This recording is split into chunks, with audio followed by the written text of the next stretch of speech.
Queridos amigos, estamos conversando, porque esta es una conversación matinal con la ministra Gladys Mónica Tribeño, ministra de la Producción, para que usted conozca más en detalle cómo va la producción en nuestro país, cómo va la innovación industrial, cómo es que estamos siendo gestores para el futuro, pensando en el futuro de nuestro país, para tener una industria dinámica, una industria moderna, altamente competitiva, con una transferencia de tecnologías que realmente tienen que aprovecharse, porque en el mundo, tal como estamos globalizados, hoy día el que se duerme pierde, ¿no es cierto? Y acá no hay que dormirse. Por lo tanto, yo celebro que en el Perú tengamos un despertar de esta naturaleza, que a las futuras generaciones y a los que ya están, como la ministra, que es bastante joven, pero quienes ya estamos dando la vuelta a la esquina, ¿no? Nos quedamos asombrados viendo pues que las cosas están funcionando, y es por eso que la economía está en el nivel que está en nuestro país, y proyectado, inclusive viendo las cifras que han mostrado los de la CONFIET, de que se podrían lograr exportaciones hasta por cerca de 47.000 millones el próximo, ¿no? Dólares así es, el próximo año. así es. Estamos en buen pie en ese sentido. Estamos en buen pie en general. La CONFIEP está siendo bastante optimista con sus cifras. Nosotros también, el Ejecutivo tiene las cifras del Ministro de Economía, que ha planteado, que ha informado el Ministro de Economía que plantean un crecimiento de más o menos 6% el próximo año también. ¿Y qué pasaría, son un poco ministra, más conservadores? si logramos un 9%, como bueno, dice, sería mucho mejor. casi como el de sería China. Sería mucho mejor. Casi como el de China, ¿no? Porque China llega en promedio más o menos 10, ¿no? Sí, Bruto. sería mucho mejor para el país, para el crecimiento, para la generación de empleo, pero también sería, digamos, más retante y más desafiante para el gobierno, porque eso implica que con esas tasas de crecimiento todavía asumimos más responsabilidad de aprovechar esas tasas de crecimiento para preparar la industria del país, para prepararnos como país, para poder capitalizar esta gran oportunidad que tiene nuestro país a nivel internacional, para de una vez dar ese gran salto de desarrollo que se necesita. Porque en cuanto a mercados, no tenemos muchas dificultades, porque tenemos tratados de libre comercio que se han suscritos con varios, ¿no es cierto?, incluidos los que están en Asia. La suerte que por ese lado, digamos, no debemos estar temblando de preocupación, sino más bien teniendo mercados abiertos, es positivo. Así es, los mercados abiertos están, la firma de los acuerdos comerciales lo que ha hecho es abrir las carreteras hacia el mundo, pero lo que necesitamos es que cada vez hayan más empresas que transiten por esas carreteras, es decir, que le pierdan el miedo a exportar y que tengan la confianza suficiente de que pueden cumplir los estándares que piden esos mercados, porque no son mercados, digamos, con demandas poco sofisticadas, son mercados con demandas muy sofisticadas, consumidores que están acostumbrados a productos de muy buena calidad. El mercado europeo es y muy entonces, eficiente. una de las cosas que nosotros hemos advertido es que la capacidad de poder cumplir estándares no solamente está en la mediana y la gran empresa. Yo ahí quiero destacar el programa de compras Mi Perú. Es más, estoy haciendo yo una evaluación incluso personal de ese programa, de cómo con una medida tan sencilla que es canalizar un porcentaje de recursos para que sean provistos ciertos bienes de las pequeñas empresas, ha permitido que estas micro y pequeñas empresas puedan hacer como una suerte de maestría. ¿Por qué? Porque el hecho de tener que seguir una ficha técnica, trabajar con determinado tipo de insumos, para poder ser parte de ese proceso de adquisición del Estado, las ha obligado a ellas a replantearse una serie de cosas internamente y a organizarse mejor. A reformular sus estrategias también. Exacto. O sea, nosotros como Ministerio de la Producción colgábamos las fichas técnicas, el expediente técnico, les dábamos normas para comprar para los insumos, normas para el proceso, normas para el acabado y la evaluación de calidad. Eso es importante, ministra, y ellos ¿no? O sea, han podido productos bien cumplir. acabados, porque antes yo recuerdo cuando logramos exportar artesanía, yo he trabajado muchos años con una empresa extranjera, entonces recuerdo que a veces yo llegaba cada año tenía que hacer mi reporte administrativo, entonces llegaba y me pasaba por los mercados donde venden productos artesanales de Perú, y había un gran problema, que era el acabado de la prenda, ¿no? Eran chompas de lana alpaca, pero a la hora que uno iba a revisarlo, ya habían hasta el remallado era muy defectuoso. Hoy tengo entendido que eso ha cambiado radicalmente. Así es, y programas como este, en donde el Estado les ha dado una oportunidad a estos pequeñitos de participar en estas compras, ha permitido que ellos aprendan desde lo básico, ¿no? Tenemos nosotros casos de microempresarios que empezaron en el 2009 con un programa similar vendiendo buzos y uniformes escolares que, bueno, tienen tipos de costura muy sencillas. Y este año han sido capaces de elaborar los uniformes de la Policía Nacional, que tienen acabados y exigencias a nivel de estándares mucho más altas. Entonces, eso nosotros celebramos que la MIPE hoy día esté mostrando que es capaz de cumplir estándares. ¿Y por qué es importante? El Estado le compra lo que Perú produce. Exacto. ¿Y por qué es importante ese tipo de programas y que ellas observen en la práctica, en hechos concretos, que son capaces de dar ese salto y de poder adecuarse a esos estándares? ¿Empresas pequeñas que se han asociado o cómo? Hay de los dos tipos. Hay microempresas que lo han hecho solas, han participado con lotes pequeños inicialmente, y en la última etapa, cuando el desafío era elaborar los uniformes de la Policía Nacional o del Ministerio de Defensa, nos encontramos con que muchas de ellas no tenían las máquinas necesarias para cumplir con esos estándares, los tipos de costura que son necesarios para el trabajo que hace la Policía Nacional. Entonces, lo que hicimos con una medida que se tomó en el mes de octubre fue permitir que las medianas pudieran también participar poniendo la tecnología en la medida que trabajaran con las pequeñitas. Entonces hemos promovido también asociatividad y hoy día yo diría que esas empresas no solamente han probado que le pueden vender al Estado, sino han probado que pueden dar la talla para venderle al Estado y a cualquier empresa de otro mercado con el que ya tengamos suscrito un acuerdo internacional. Entonces, somos competitivos. Les estamos dando la oportunidad con este tipo de programas de que ellas muestren sus capacidades. Y por eso es tan importante que hayamos incluido dentro de la ley de presupuesto otra lista de productos con los cuales vamos a seguir el mismo proceso, ¿no?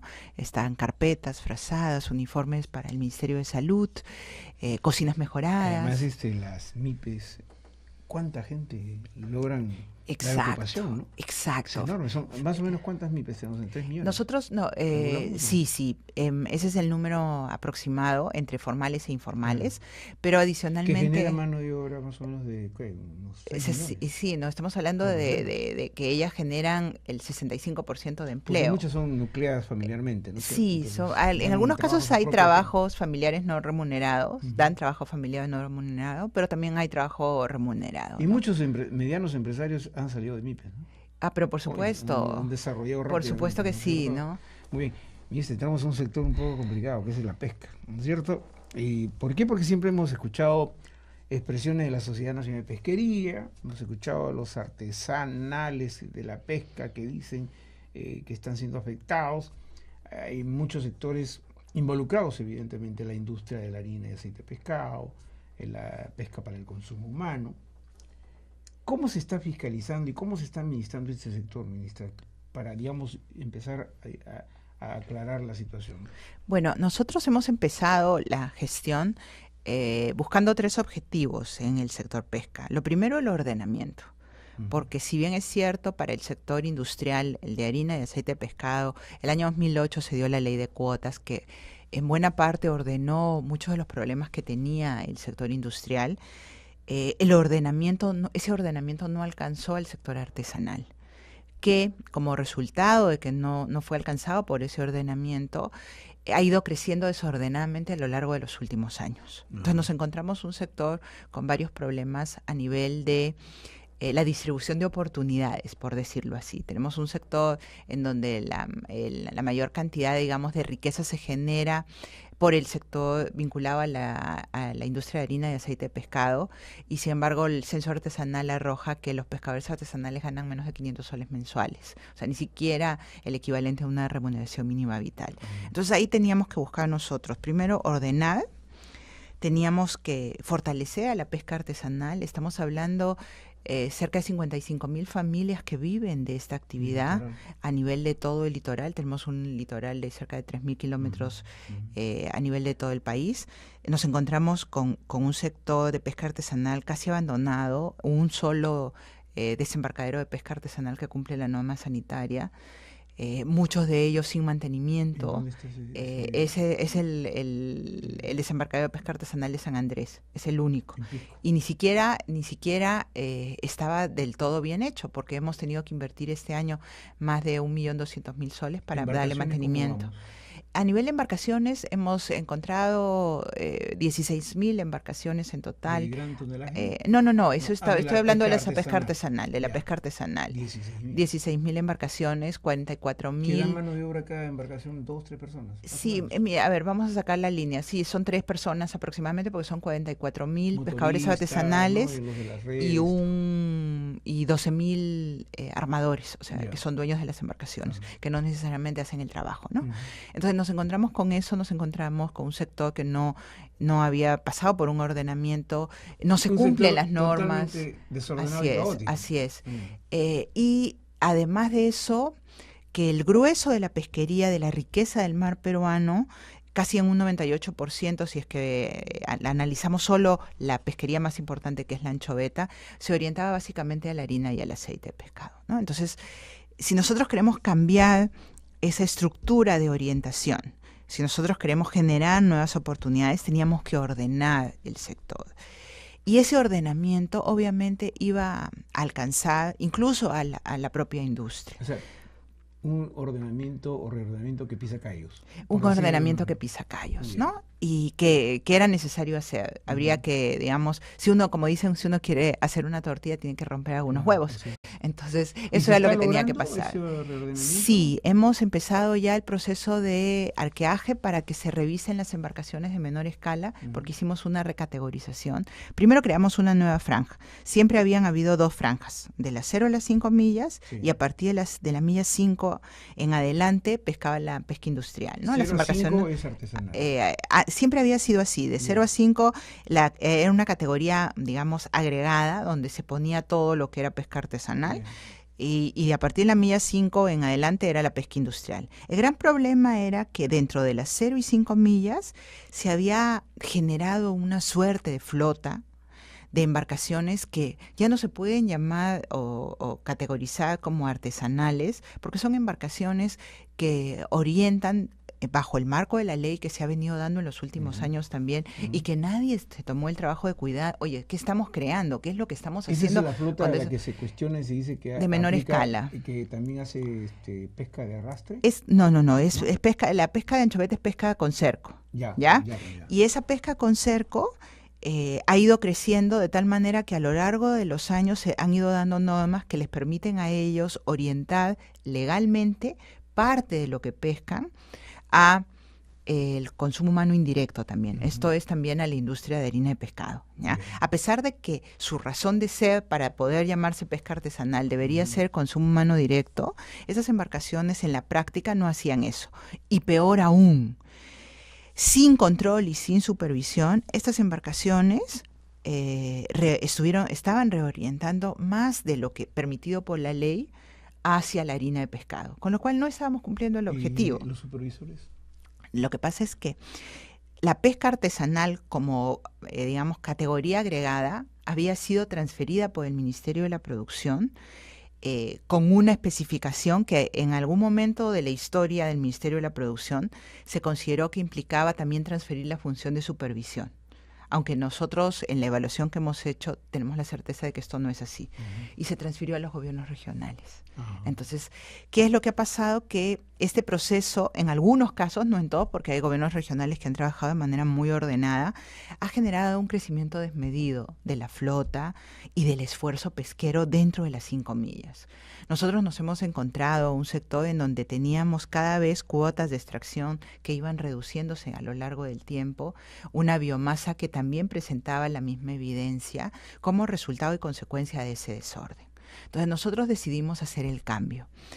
Cuando planteamos las normas, obviamente sabíamos que este proceso de ordenamiento iba a tomar su tiempo, como también tomó su tiempo la aplicación de la ley de cuotas y la implementación de la ley de cuotas. Entonces nosotros hemos sacado los dispositivos, hemos discutido y consensuado las normas complementarias y ahora ya estamos en el proceso de... El decreto supremo 005 exacto. Es el que da el ordenamiento. Luego tenemos una resolución ministerial que establece las medidas complementarias y establece un proceso de adecuación, porque el principal reclamo de algunas de estas embarcaciones es que ellas operativamente no iban a estar listas para salir fuera de las 5 millas, que ellas por sus capacidades y su estructura no iban a estar listas. Pero ministra, de todos modos no podemos ignorar que hay una flota, no sé cómo denominar, una flota pesquera depredadora. Según yo antes de la entrevista he llamado para preguntar, hay algunos sectores que todavía están depredando el mar. Yo no hablaría de depredación porque es una palabra Por ejemplo, que implica que uno haya probado. Una cuota, pero sacan más. Ya, No lo que hay, porque no se puede generalizar, Ya. son malas prácticas. Ahora, estas malas prácticas se sancionan. Estas malas prácticas se dan a todo nivel. En el caso de la pesca artesanal, a la que nosotros le llamamos los botecitos. Ya. En el caso de las embarcaciones de menor escala, que son entre 10 metros cúbicos y 32.6 metros cúbicos, pero también entre las embarcaciones industriales. Entonces, lo que uno no puede hacer es no tener capacidad de autocrítica. Los problemas que hay en el mar, los problemas de afectación a la sostenibilidad del recurso, son responsabilidad de todos los actores. Y yo atribuiría una parte de responsabilidad también al sector producción. ¿Por qué? Porque en algún momento de la historia se capituló en la responsabilidad de acotar ese crecimiento desmedido de las embarcaciones de menor escala y en algún momento se capituló de la responsabilidad de supervisar. Comenzar a hacerlo es todo un proceso porque no existía una estructura interna de supervisión. Nosotros solo este año, hemos creado un equipo de 60 inspectores que están hoy día trabajando en los principales puertos y a fines de enero debemos tener, es que a fines de enero ya hemos hecho una convocatoria para 200 adicionales. No teníamos inspectores de nuestro sector contratados y pagados por el sector. De las normas. Exactamente. No había ese equipo, no había esa cantidad de inspectores y no había la conciencia de que se debían dedicar más recursos a la supervisión. En ambos casos, vamos a tener inspectores que van a ir en embarcaciones, pero también inspectores en el desembarque. Aunque estamos privilegiando en el marco del 005 estar en las propias plantas, que son las que compran, porque si no hay mercado, no hay embarcaciones que pesquen. En la economía nacional, 2% del PBI. 2% del PBI es la pesca. Así es. El principal mercado es China. Son los países asiáticos, ciertamente. ¿No? Y después viene Europa. Así es. Ministra, yo le agradezco su presencia porque obviamente hablar de su sector en una hora es poco. Tenemos que usarlo varias horas. Por lo tanto, le quiero solicitar que en cualquier momento ampliemos más sobre temas específicos, ¿no? Porque hemos querido ver la gestión. ¿Usted considera entonces que su gestión hoy, claro, usted me dirá, yo no la voy a calificar, le califiquen otros, pero evaluándola técnicamente, su gestión en este periodo, va bien, va por buen camino? Sí, nosotros estamos asumiendo la responsabilidad de hacer las reformas que necesita el sector y en ese sentido sí nos sentimos satisfechos, además de satisfechos de estar sacando lo mejor del equipo humano que encontré en el Ministerio de la Producción. Es muy poca gente la que ha llegado con mi gestión, es todo lo contrario. Nosotros creemos que tenemos que trabajar con la gente que hay ahí, que va a mantenerse después de que nosotros dejemos el ministerio, y en ese sentido sí hay una gran satisfacción de poder ver que dentro de las instituciones hay equipos humanos altamente calificados. La ministra nos haya expuesto parte de su gestión. Nosotros vamos seguramente a invitarla en otra oportunidad para seguir dialogando. La ministra Gladys Tribeño es como peruana, como la mazamorra morada, al igual que yo, pero tenemos un origen, ¿no es cierto? Un origen chino. Pero básicamente ya está concentrada en que el Ministerio de la Producción alcance los niveles óptimos de gestión, y nos parece bien que una mujer emprendedora, una mujer como las que ahora hay en el gabinete ministerial, son 7 ya, ¿no? Somos 7. Y esperamos que cada vez seamos más. Cada vez más. Me parece muy bien, además, como dicen, ya se vislumbra en el escenario mundial que la mujer alcance cada día más poder y más influencia en los sectores decisivos y resolutivos de una nación. Ministra, ha sido un gusto realmente tenerla aquí en Radio Nacional. Hemos compartido algunas pinceladas de su gestión.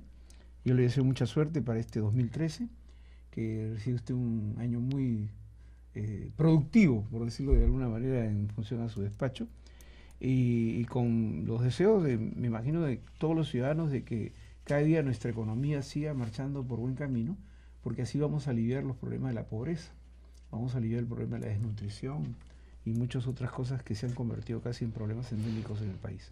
Muchas gracias, ministra. Usted tiene un mensaje para... Sí, Alberto, muchas gracias a Radio Nacional por permitirme estar aquí casi en uno de los últimos días del año para hablar de estas pinceladas del sector, porque solo han sido pinceladas, hay muchas cosas que se han quedado ahí.